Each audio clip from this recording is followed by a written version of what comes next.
Come and sit down, everyone. I have to give a 5-minute warning because somebody would go, okay, I'll come too. Yeah. Don't you sit down.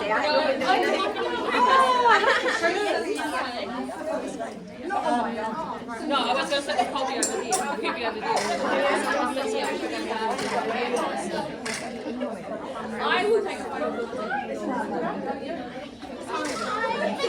I've got the biggest waves of this guy, and I like this. I've got that, I'll introduce you.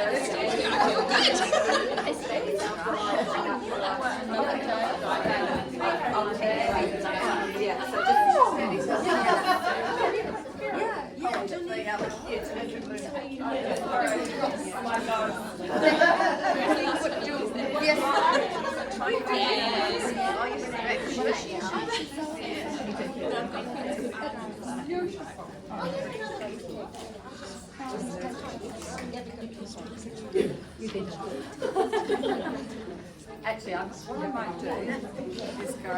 If you just pass it. Do you want to pass it? Yeah. Can you just pass along? Put one.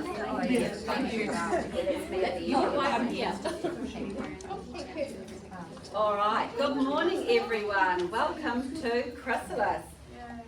Thank you for coming out on a lovely Friday morning. Nice to see the weather was a bit warmer yesterday. When I arrived back from my very exotic holiday in Asia, I came back thinking I was going to be super cold, and it was like 14 degrees, and I was thinking, oh, this is okay, great. I've come back straight into summer. It's just going to get warmer from here. Imagine my surprise at the beginning of this week. 5 degrees. 5! Oh my God. Where's your medals, Iona? I forgot to bring them. Oh, We'll be sleeping in They're those. actually on my bench too. I walked straight past them, but it's like, it's so yesterday's news. Anyway, let's all stand and start with the karakia. Kath, would you like to lead us, please? Yeah, please. Whakataka te hau ki te uru, whakataka te hau ki te honga.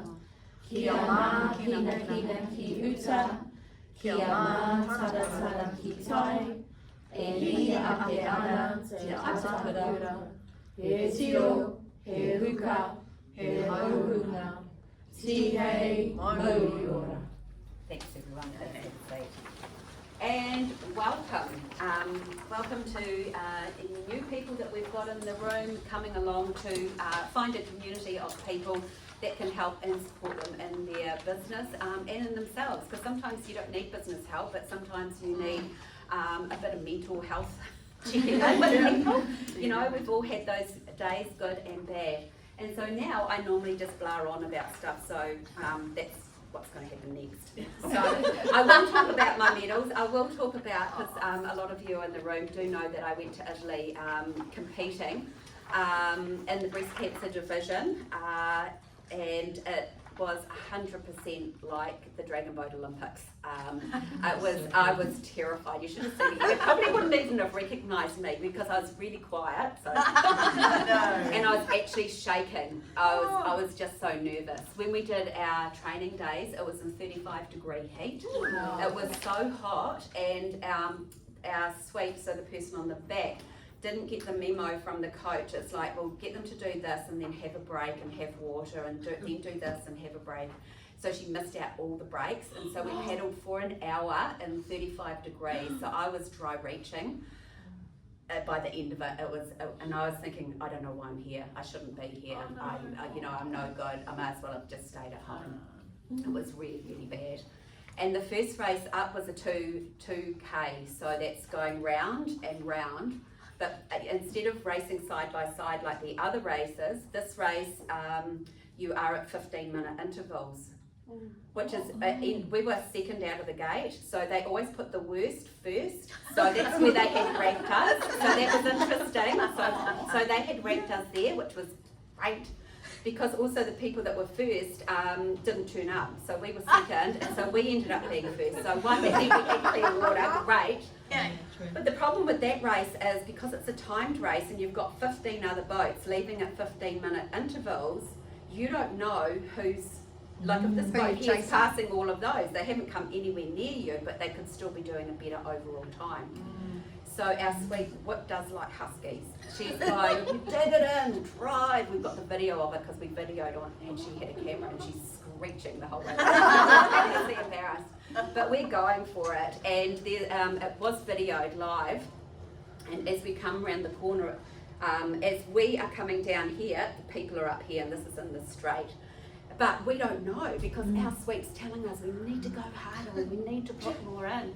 And we think they're literally behind us, and we're going, oh my God, we're just gonna, and you get there, and I think there's a snapshot, and we've got, you know, like we're literally dying. And then she says, look around, girls. We look around, and there's no one to do. And so part of us are going, oh, that's cool. And it's like, oh, you made us work so hard. Yeah. But we won. We won by 4 seconds. That gave us the really good juju to really smash it for the rest of the races, and we won everything else. So it was super wonderful. Top 10 moment of my life. I have to say that because I had kids. It's probably my fault. That does not leave this room. So anyway, oh, what have I done there? What's going to talk a little bit about is it's Breast Cancer Awareness Month this month. So you know, I've spoke very openly about a lot of my story, and I did a breakfast thing yesterday and was speaking there, and I went through my normal story, but you know, there was sort of a part that hit me. And I think that even for people without breast cancer, this might be relatable. And it's actually about how we think about our bodies. And so as my story is that I got a lump in my breast, which actually turned out to be negative. And luckily, I had a surgeon that said, no, Iona, you've got cancer. And my cancer was actually behind it. So what that says to me, and what I 100% believe, is that my body said, you need to take a look here, there's weird shit going on that you need to deal with. And I just think that there are things with our bodies that we, as we age, we get saggy, we get a little bit baggy, we get a little bit plump, and then menopause, gotta love menopause, fills in everything around the middle, and then all the chins and all of that, and we can focus on all of that sort of stuff. But when I went through chemo, one of the worst things, you know, people say, oh, you lost your hair. It's like, Jesus, look at this hair. It grows like weeds. There's no trouble with that. There are so many things. You are literally being poisoned, and it is, it's quite horrific. But the worst thing is feeling fragile. I'm going to start right there. The worst thing is feeling fragile. And so for me, sorry, I didn't expect to do that. Dragonboating allowed me to do something where you feel strong and you get to like your body again, and you get to realise that your body got you through all of that. And yes, I got scars for Africa, and I earned them. You know, there are things that go on our body that our bodies do, and it's part of a process that we're not super happy with all the time, but it's there fighting for us and doing things for us. And I think there comes a lot of acceptance when you realise how hard it's actually working for you.